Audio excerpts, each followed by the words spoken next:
අයිබුවන් ගෝඨා ගෝගම කේන්ද්‍රස්ථානය කරගෙන තුන්වෙනි සතියටත් නැත්නම් සිව්වෙනි සතියට එළඹෙමින් තිබෙන මේ ජනතා අරගලය පිළිබඳ අලුත්ම තොරතුරු රැගෙන ඒම සඳහා මම අදත් ගෝඨා ගෝගමේ සංචාරයක යෙදුණා. පසුගිය දිනවලට වඩා විශාල පිරිසක් මේ ස්ථානයට රොක් වෙලා ඉන්න බව මට දකින්න ලැබුණා. ඒ වගේම ඉතාමත්ම විවිධ ආකාරයේ මා කලින්ම විස්තර කළ ආකාරයට විවිධ ආකාරයේ වැඩසටහන් දේශන පන්ති නීති ආධාර සේවා සාකච්ඡා සංවාද මණ්ඩප මේ සියල්ල සිදු වෙමින් තියෙනවා මම දැක්කා. ඒ අතරේ ඇත්තටම ජනතාව මේ ස්ථානයට පැමිණිලා උද්ඝෝෂණය කරමින් ඉන්න අතරෙම කිසියම් ආකාරයක වින්දනයක් ලබන ආකාරයත් මම දැක්කා. ඉතින් සමහර කලාකරුවන් තමන් දන්නා ශිල්පය දරුවන්ට උගන්වනවා. නීතිවේදීන් නැත්නම් වෘත්තීය වේදීන් තමන් දන්නා කරුණු ජනතාවට පහදලා දෙනවා. බණ්ඩාරනායක පිළිරුව ඉස්සරහා විදර්ශන කන්නංගර ලංකාවේ ජාතික ප්‍රශ්න ඉතිහාසය පිළිබඳ දේශනයක් පවත්වනවා මම දැක්කා. ඒ වගේම සුපුරුදු විදියටම විවිධ කණ්ඩායම් ගෝඨා ගෝ හෝම් කියමින් නැත්නම් කපුටු කා කියමින් විවිධ ස්ථානවල දජය රැගෙන එහෙම නැත්නම් පත්‍රිකා රැගෙන සටන් පාඨ පුවරු රැගෙන උද්ඝෝෂණවල නිරත වෙලා ඉන්න ආකාරයත් මම දැක්කා. මේ අතරේ මට හමු වුණා අපූර්ව පුද්ගලයෙක්. ඒ ඔබ බොහෝ දෙනෙක් දන්නා හඳුන්වන කලා ශිල්පියෙක්. මට හිතුණා ඔහු සමග ඔහු මේ ස්ථානයේ කරමින් ඉන්නේ කුමක්ද කියලා විමසා බලන්න ඕනේ කියලා. අපි මෙතන ගෝඨා ගෝගම චිත්‍රාගාරය කියලා මේ වැඩක් පටන් ගත්තා. මෙතන මේ ගෝල් බේස් එක තුල විවිධ වෘත්තිකයෝ රැස් වුණා. විවිධ සමාජ පන්ති වලට අයත් උදවිය වාස්තුවේදීන් ඒ වගේම විශ්වවිද්‍යාල කතිකාචාර්යවරු කලාකාරයෝ අම්කරුවෝ ඊට පස්සේ නීතිඥයෝ ඒ වගේ හැම ජාතිකම කට්ටිය කිසිම පංගුපේරුකමක් නැතුව එක්රොක් වුණා මේ අවස්ථාවේදී. ඉතින් අපිත් සිතරු හැටියට මෙතනදී අපේ වෘත්තීමය භාවය සනාථ කරන්න අපේ පදිංචිය පෙන්වන්න ගෝඨා ගෝගම තුල පදිංචිය පෙන්වන්න තමයි අපි මේ චිත්‍රාගාරය හදාගත්තේ. මේ චිත්‍රාගාරය තුල අපි මේ දේශපාලන අර්බුදයට අදාළ දේවල් තමයි චිත්‍ර හැටියට නිර්මාණය කරන්නේ. නමුත් පුංචි ළමයින්ට සහ විවිධයට මේ පරිසරයේ මෙතන ඕන දෙයක් කිරීමේ නිදහස තියෙනවා. ඉතින් අපි බලාපොරොත්තු වෙනවා මේ චිත්‍රාගාරය තුල කරන වැඩ කලාකාරයක් හැටියට එහා පැත්තේ මේ හට් එකක් ගහලා මේ ප්‍රදර්ශනය කරන්න හෙට එක පටන් ගන්නවා. එක පැත්තකින් මේක මේ දේශපාලන අර්බුදයත් එක්කම චිත්‍ර කලාව මහජනයා එක්ක ඍජුව සම්මුඛ වෙන්න ලැබෙන අවස්ථාවක්.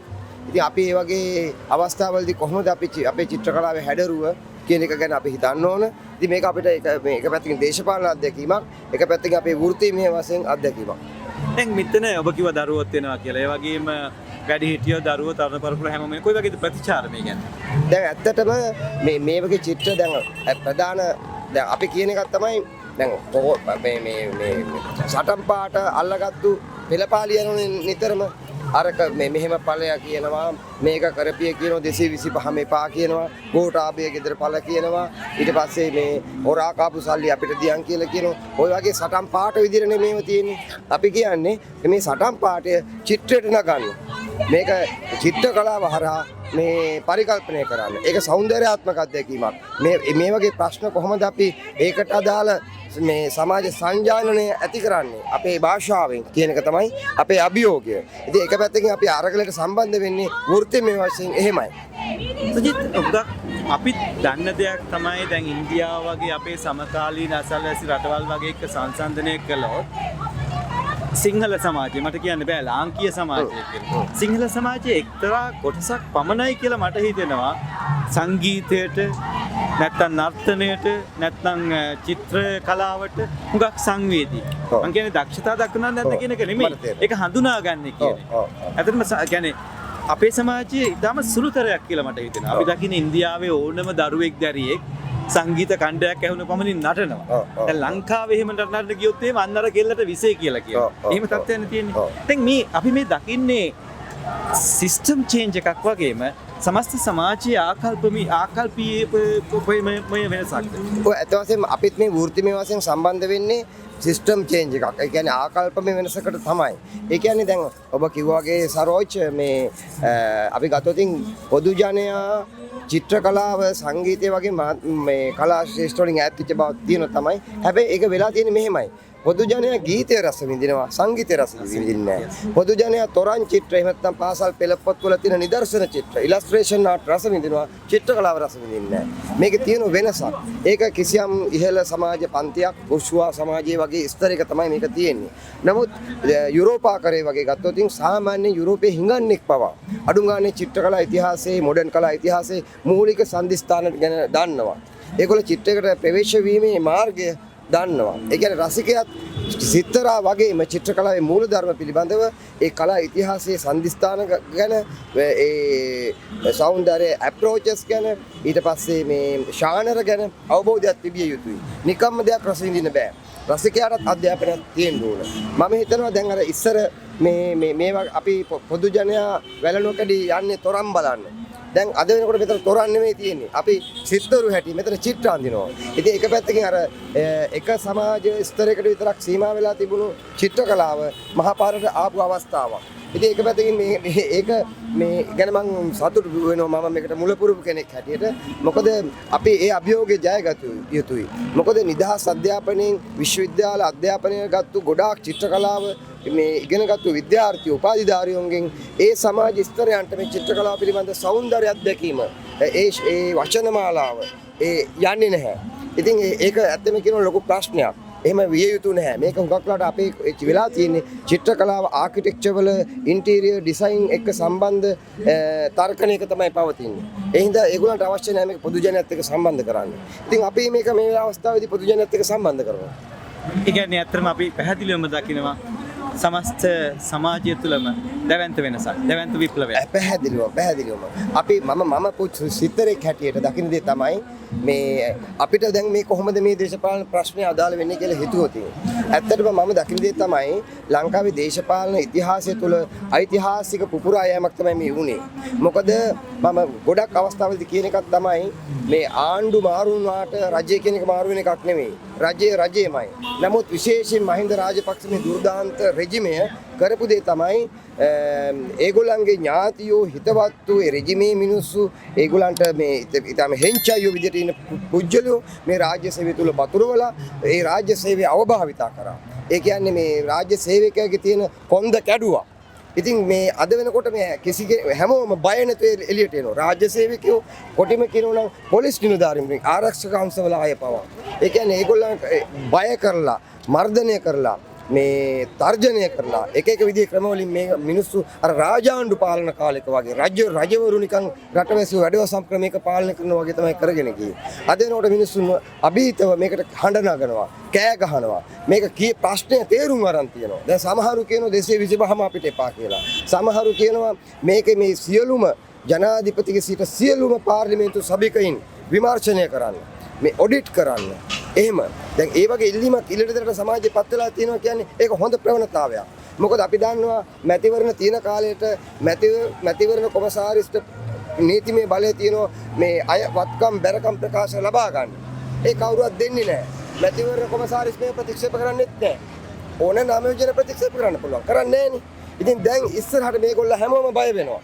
මේ මහජනයාගේ මේ නැගිටීම හින්දා මේව කරන්න වෙනවා. ඇත්තටම රටක් කියලා කියන්නේ මේ නිකම් මේ විවිධ වෘත්තිකවල තියෙන ඒ සමාජ තත්වයන් වෘත්තීමය අනන්‍යතාවයන් සුරක්ෂිත වෙන තත්වයක තියෙන්න ඕන. ඉතින් මම හිතන්නේ මේ ඒකට අපෙන් කිසියම් සමාජයේ බලපෑමක් වුණා කියලා.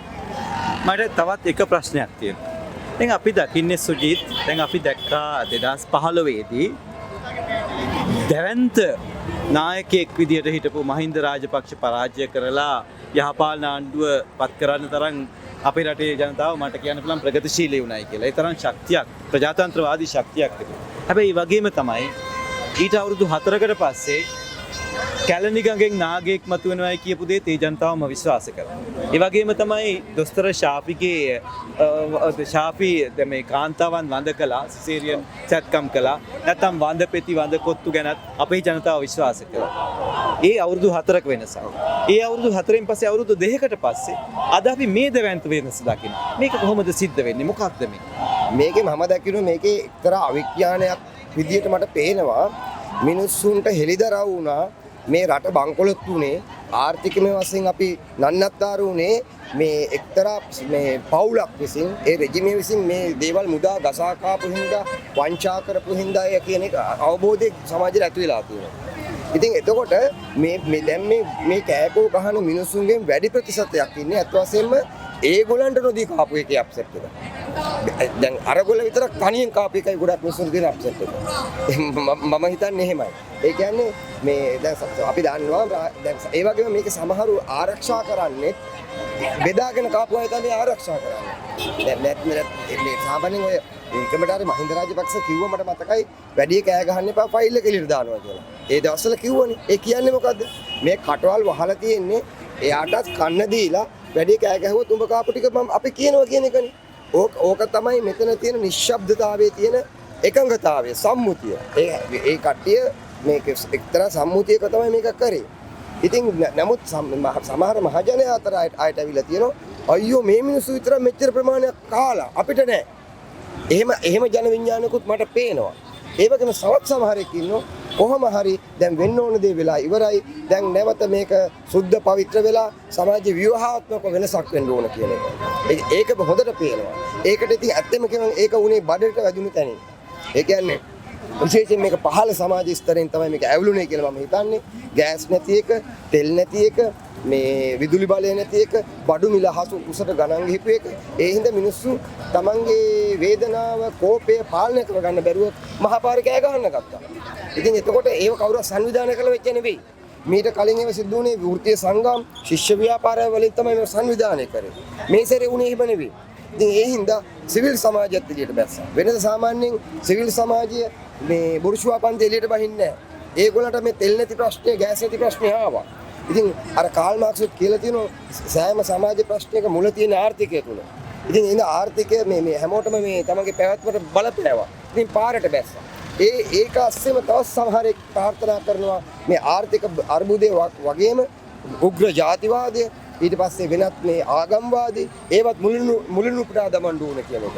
ඒ කියන්නේ යහපත් මේ සාමයෙන් සතුටින් සමාදානයෙන් ඒ කියන්නේ සුවදායකව ජීවත් වෙන්න පුළුවන් රටක් වෙන්න නම් අපි මොකද්ද කළ යුතුයි කියන එක. විවිධ තරුණ කණ්ඩායම් මේ ප්‍රශ්නේ අස්සෙම ඒ ටැග් එකක් අමුරනවා. ඒ හින්දා මේක හරි සංකීර්ණයි වගේම හරි පුළුල්. දැන් මේක ඉතින් අපි සූත්‍රගත කරගන්න ඕනේ. මේ ප්‍රශ්නේ මොකද්ද කියන එක. කියලා මම හිතන්නේ. ස්තුතියි සුජිත්.